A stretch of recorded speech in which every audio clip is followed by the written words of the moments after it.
The dichotomy of control is the foundational psychological and ethical principle of Stoicism, articulated most clearly by Epictetus in the opening lines of his Enchiridion, and although it is often summarized in a single sentence.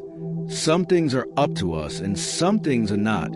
Its depth extends far beyond motivational simplicity into a rigorous framework for cognitive discipline, moral responsibility, and existential freedom. To understand it properly, we must begin with the Stoic definition of what is up to us, ephemon, which includes our judgments, intentions, desires, aversions, and voluntary actions. In other words, the operations of our rational faculty, while everything else, including our body, reputation, wealth, social status, the behavior of others, political events, natural disasters, and even the ultimate outcome of our efforts, belongs to the category of what is not up to us, meaning not fully within the domain of our volitional control. This division is not a denial of causality or agency, but a precise clarification of locus of control at the level of moral responsibility. Because according to Stoic metaphysics, the only thing that can be truly good or bad in a moral sense is the state of one's rational will prohairesis, and therefore external circumstances cannot harm our character unless we assent to false judgments about them. When Epictetus insists that if we mistake what is not up to us as being up to us, we will be disturbed, frustrated, and enslaved, he is describing a predictable cognitive distortion whereby we attach our well-being to variables that are inherently unstable and outside our sovereignty, which generates anxiety, resentment, envy, fear, and chronic dissatisfaction. Conversely, when we restrict our concerns strictly to what is within our power, our evaluations and chosen responses, we cultivate invulnerability of character because no external force can compel us to judge incorrectly or act dishonorably without our consent.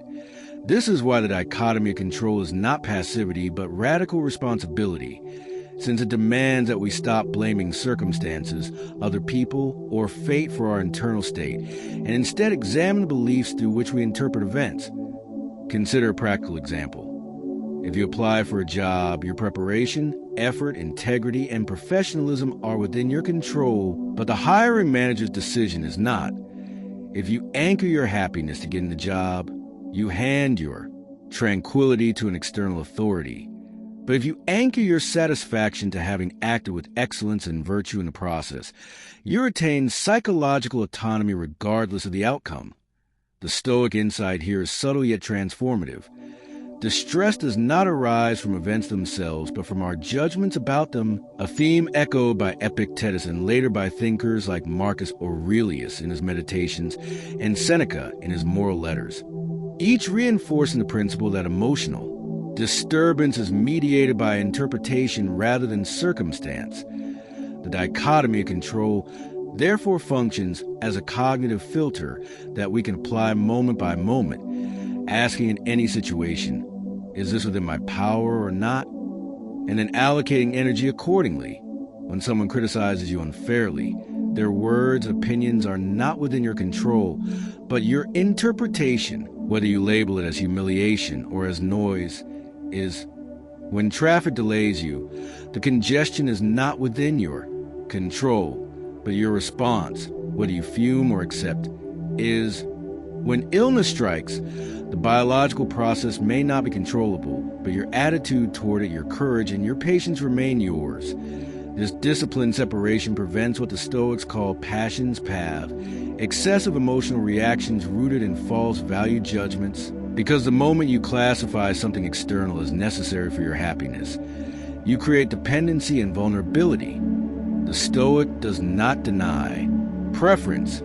Health is preferable to sickness, wealth to poverty. But these are categorized as preferred indifference, meaning they have value in a practical sense yet do not determine moral worth or inner freedom. The genius of the dichotomy lies in its scalability, applying equally to trivial annoyances and catastrophic events, because in both cases the structure remains identical. External event plus internal judgment equals emotional consequence. By training ourselves to interrogate the judgment rather than resist the event, we shift from reactive living to intentional living. Critics sometimes misunderstand this principle as emotional suppression or fatalism, but that misreading collapses under scrutiny, since Stoicism encourages vigorous action within the sphere of control, strategic planning, disciplined effort, courageous speech, while relinquishing attachment to uncontrollable results. In fact, the dichotomy enhances effectiveness because wasted rumination over externals drains cognitive resources that could be deployed towards skillful action. Modern psychology's emphasis on internal locus of control and cognitive reframing parallels this ancient insight, yet the Stoic version is more ethically grounded, tying control not merely to productivity, but to virtue, which they define as wisdom, justice, courage, and temperance. By confining our ultimate concern to virtue, we create a stable criterion for success that no external volatility can undermine. Imagine, too, athletes competing. One equates success solely with winning the medal. The other equates success with performing according to their highest capacity and maintaining integrity. The first is hostage to judges and competitors. The second is self-governing. This does not mean the Stoic avoids ambition, but that ambition is reframed around excellence of character rather than acquisition of outcomes. The dichotomy of control also has relational implications, because much interpersonal suffering arises from attempts to control others' feelings, beliefs, or choices, which are categorically outside our authority. When we accept that another person's approval or affection cannot be coerced, we redirect effort toward embodying honesty and kindness, releasing manipulative tendencies. Politically and socially, the principle does not demand disengagement but clarity. Citizens may advocate, vote, and organize, yet they recognize that the final trajectory of history is not individually controllable, thus preserving equanimity amid uncertainty. On a metaphysical level, Stoicism posits a rationally ordered cosmos, logos, suggesting that events unfold according to cause and necessity, and the dichotomy becomes a way of harmonizing personal will with universal order, choosing alignment over resistance. Even for those who do not share Stoic cosmology, the practical mechanism remains applicable, distinguishing controllable inputs from uncontrollable outputs. Implementation requires habitual reflection, often beginning with morning intention setting and evening review.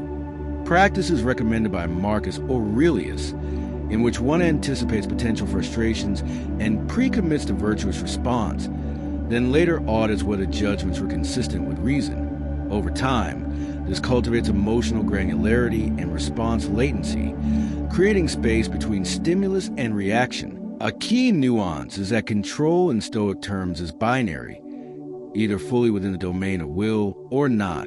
Yet in everyday reasoning we often treat influence as control, conflating partial probability with certainty. The Stoics warn against this conflation because partial influence does not. Building further on the dichotomy of control, the deeper layer of the teaching lies not merely in identifying what is and is not within our power, but in rigorously training perception so that this distinction becomes automatic rather than theoretical, because intellectual agreement with Epictetus is easy while emotional application in moments of stress is difficult. The Stoic project therefore centers on conditioning the faculty of assent, the mental mechanism by which we approve or reject impressions before they solidify into beliefs, since every disturbance begins as an unexamined impression that we treat as fact. For example, the impression, "This is terrible," arises immediately after a setback. Yet if we pause and analyze it, we may discover that the event is merely inconvenient, not catastrophic. Epictetus emphasizes that impressions are involuntary, but assent is voluntary. And this microsecond of evaluative freedom is precisely where control resides. By strengthening awareness at this point, we reclaim sovereignty over emotional escalation. The dichotomy therefore operates at three functional levels: cognitive judgment, conative intention, and behavioral action, all of which are internally governed, whereas outcomes, reactions of others, and external validations are not.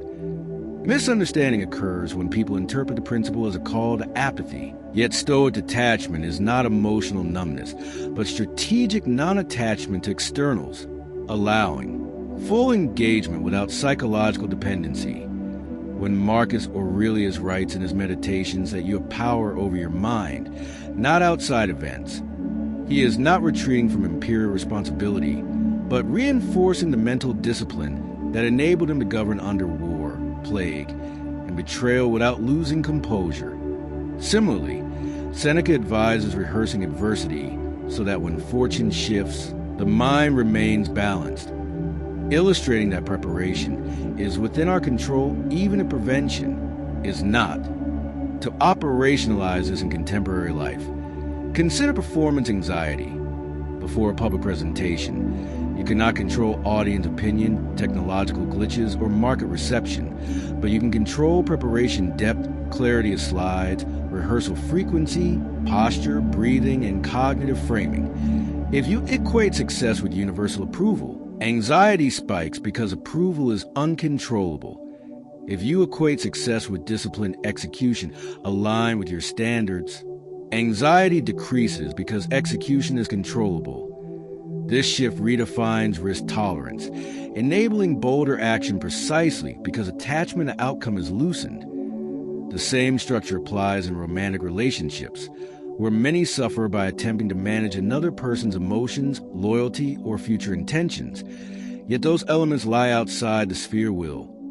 What remains controllable is honesty, boundaries, self-respect, communication quality, and a decision to stay or leave.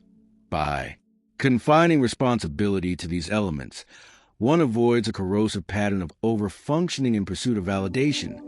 Importantly, the dichotomy does not deny influence.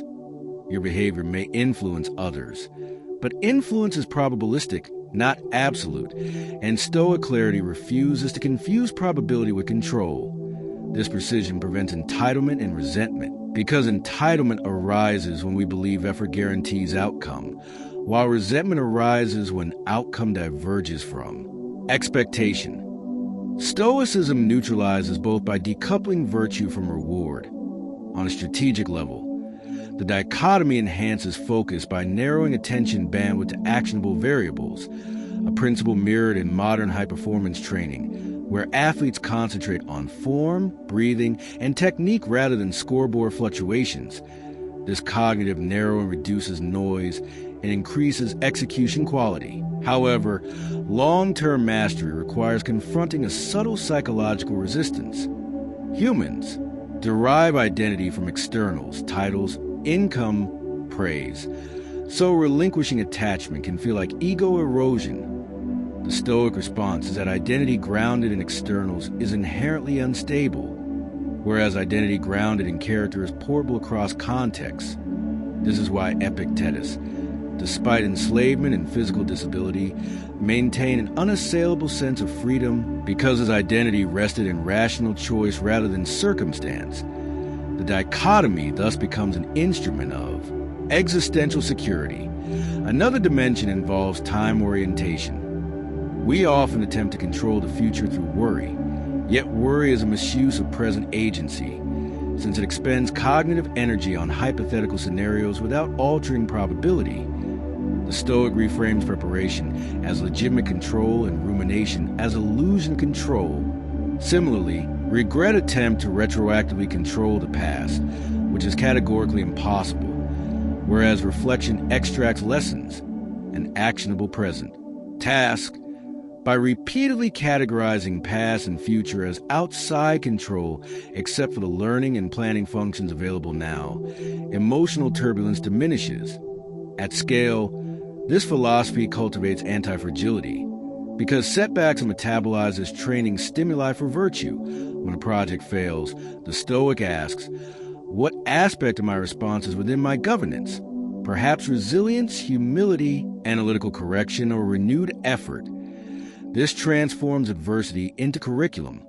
Critics argue that such detachment may dampen ambition, yet empirical observation suggests the opposite.